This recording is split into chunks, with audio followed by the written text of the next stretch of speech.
Agora, abriremos para as perguntas. Lembrando que as perguntas podem ser feitas no papel ou enviadas via mensagem na página Direito na Net no Facebook.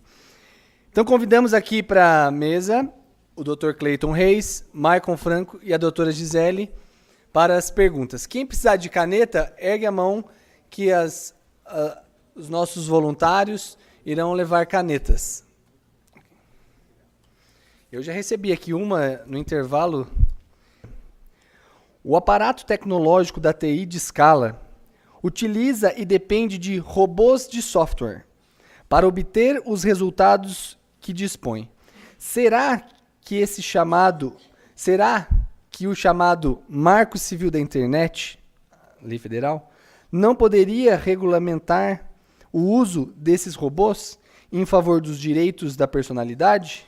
E então o Marco Civil da Internet, ele aborda isso? Qual a opinião de vocês, até sobre o Marco Civil, que acho que é uma questão inerente aí ao tema? Eu imagino que a resposta, acho que ela vai ser uma parte eu posso ajudar nessa questão dos robôs que foi citado, então eu vou pedir ajuda aí com relação ao Marco Civil.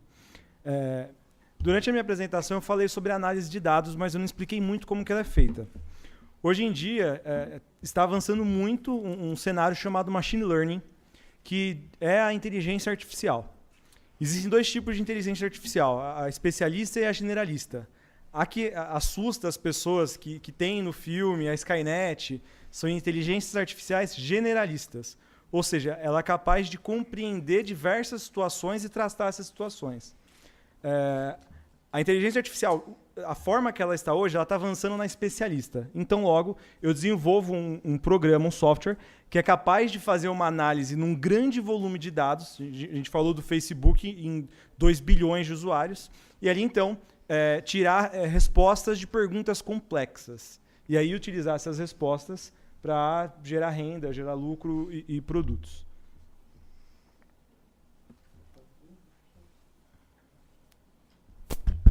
Alô? Na realidade, o Marco Civil não menciona isso.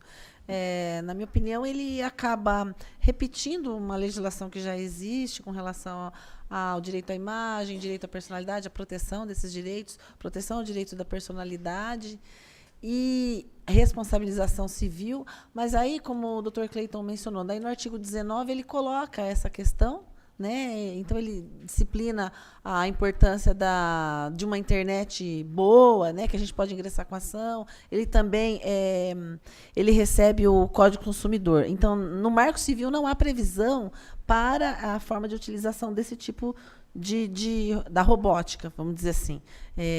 Então, ainda necessitaria de algo mais específico. Ok. Então vamos lá. A Paula fez a seguinte pergunta.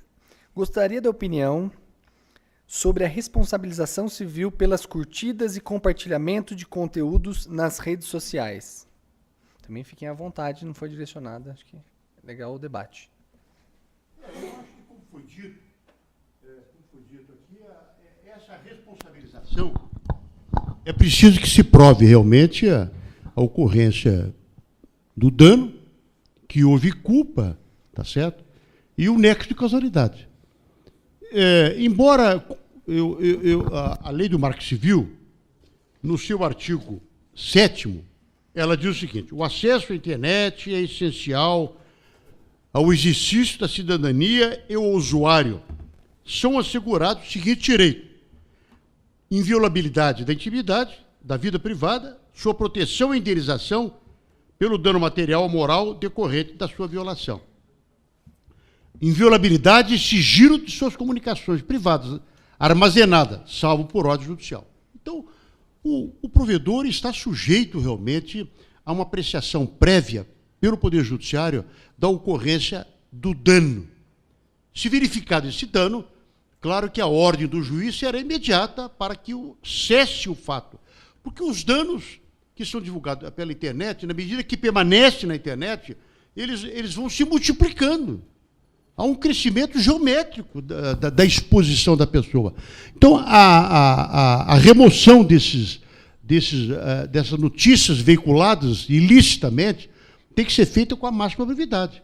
Agora, o provedor só pode ser responsabilizado, como foi dito, se ele, sendo notificado pelo Poder Judiciário, não procedeu à remoção. Aí a sua culpa será solidária. Ele vai responder também com o dano decorrente da pessoa que está sendo vitimada. Não só a pessoa que fez a geração do fato ilícito, tanto quanto o provedor. Só para complementar, neste caso, ele não cumpre a ordem judicial. A responsabilidade é solidária, mas ela passa a ser objetiva ou ela continua sendo subjetiva? Não, ela continua sendo subjetiva. A lei do Marco Civil e as decisões do STJ são claras nesse particular. É subjetiva. Agora, o não cumprimento da ordem judicial, a não retirada do fato lesivo, aí ela assume inteiramente a responsabilidade. Tá certo? Inteira responsabilidade. Agora, eu diria que aí tem que ser estabelecida uma proporcionalidade de culpabilidade. Então, por exemplo, quem gerou o fato é 20% culpado e quem permitiu que o fato gerado ilicitamente permanecesse é 80% culpado. Haverá uma gradação de culpa, né? Em razão da negligência e da omissão do provedor. Então o juiz vai estipular porque isso não exonera o agente causador. Ele também é culpado. Agora, também é culpado o provedor depois de citado pelo Poder Judiciário. A sua omissão pode ser mais danosa para ele, porque implica numa culpa maior. Então, hoje é muito comum o juiz estabelecer uma gradação de culpa. Na verdade, é uma culpa concorrente prevista no artigo 945 do Código Civil. É mais ou menos nessa direção. Legal. Próxima pergunta do Dr. Geraldo. A responsabilidade dos provedores da internet não é semelhante à dos correios, ou seja, meros instrumentos de comunicação?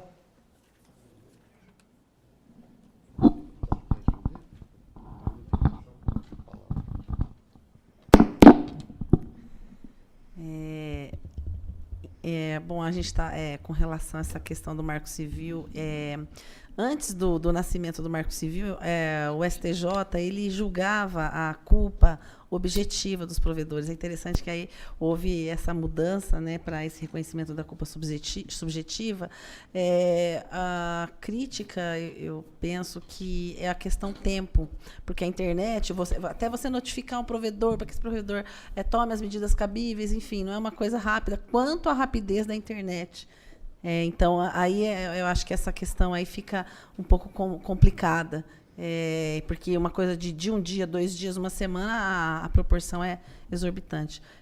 Mas, desculpa, você falou da questão do correio. Ele, por mais que ele seja esse intermediário, eu acho que o esclarecimento do Michael hoje deixou claro que ele não é simplesmente um intermediário que ele transporta aquelas energias, né, aquelas notícias, ele não é só isso.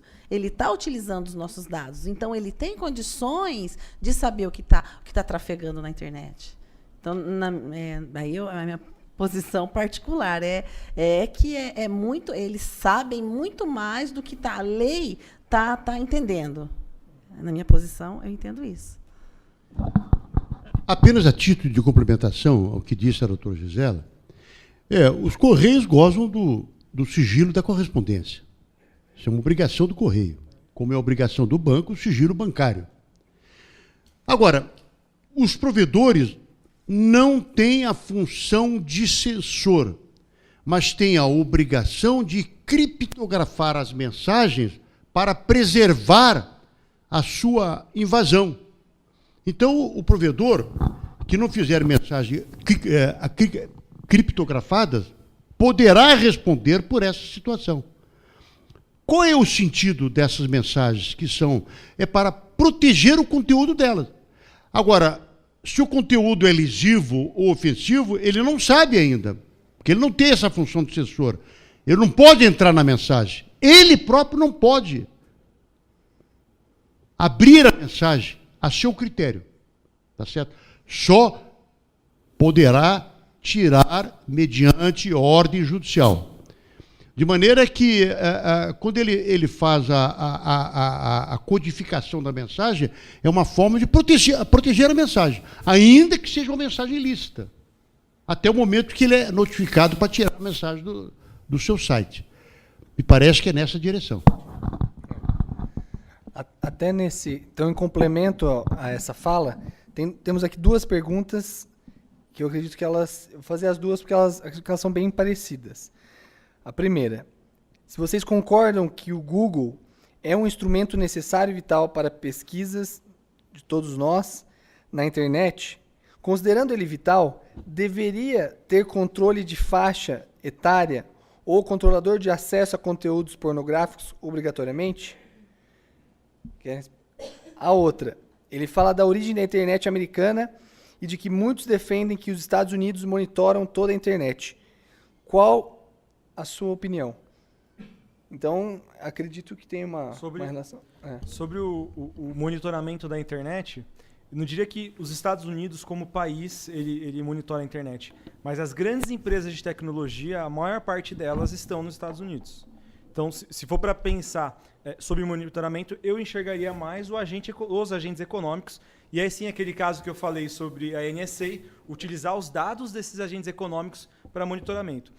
Mas falando especificamente de grandes empresas, tem empresas do Brasil também que fazem monitoramento de rede.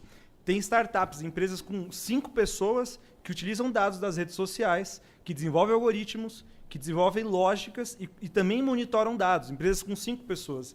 Então, eu, pelo menos, particularmente, não enxergo só o monitoramento de um país ou dos Estados Unidos. Talvez eles tenham um pouco mais de recursos e as empresas de lá talvez estejam um pouco mais avançadas do que as dos outros países.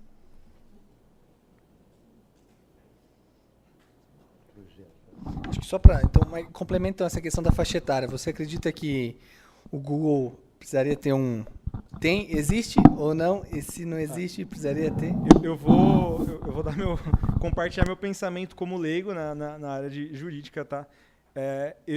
Eu me incomodo um pouco com certos controles. Eu sei que alguns são necessários, talvez, para você coibir práticas ilícitas, mas eu não me sinto confortável em você limitar o acesso à internet. Você limitar determinadas buscas. Existem hoje algumas ferramentas que você conseguiria, para um filho menor de idade, bloquear alguns sites. Você pode ir atrás dessa ferramenta. Mas a internet em si, eu particularmente me incomodo um pouco com um bloqueio de acesso. Igual alguns países, a Coreia do Norte, por exemplo, se eu não me engano, são 20 sites que as pessoas podem acessar, e todos os sites são sites escolhidos pelo governo. Enfim, eu enxergo hoje a internet como um espaço de liberdade e eu gostaria que ele continuasse sendo um espaço de liberdade.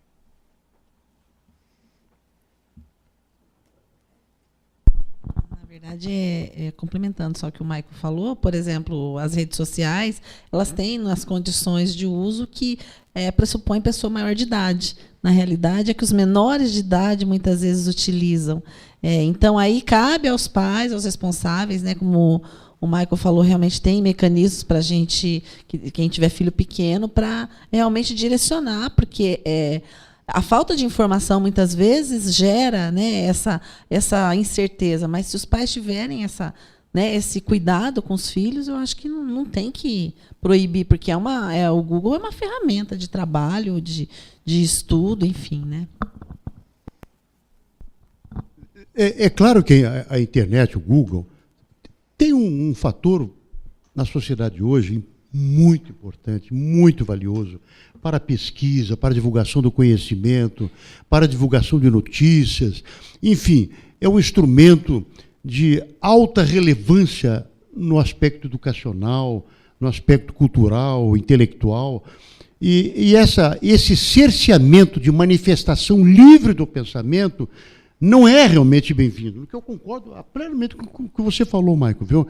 Eu acho que eu também gostaria muito que houvesse uma manipulação da informação e do saber muito ampla e muito livre, mas que houvesse concomitantemente responsabilidade. É o que está faltando. As pessoas estão usando as redes irresponsavelmente. É lamentável isso. Até os criminosos estão usando as redes. Tá certo?